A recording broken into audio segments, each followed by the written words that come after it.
So I know for myself, of the thing I kind of go to is the atmosphere in the world we live in has changed so much. Where like to go to a father, whether my father or whoever, of there's just no relatability, right? Of like what a father is nowadays, and how, to manage social media, to manage all these different factors and things that are coming about, and how we want to engage more in our families was a big turning point for me. I was curious for you, if you know did you see that as well, or is that something that you're experiencing and working with dads, of this shift of this 21st century world of being a dad is so much different?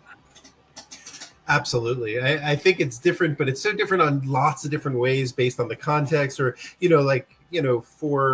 for me, I grew up, my dad was a social worker and worked at a school. So he was home. We had family meals. It was pretty lovely. But at the same time, he didn't say I love you very often. And it was, so there's this multiple generational changes. But you're right, social media and, the world that our kids are growing up in today is radically different than ours. I sometimes try not to get caught up in that because I imagine that the world that I grew up is very different than my father, than the world he grew up in. And so I think that kind of happens. The challenge is, how do we meet our kids? At least for me, one of my challenges has been, how do I meet my kids where they are?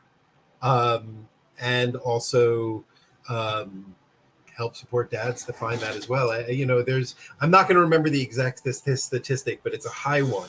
But one of the nice things is, statistically, men and fathers are more interested and are spending more time at home than they Right. have in a long time, in many generations.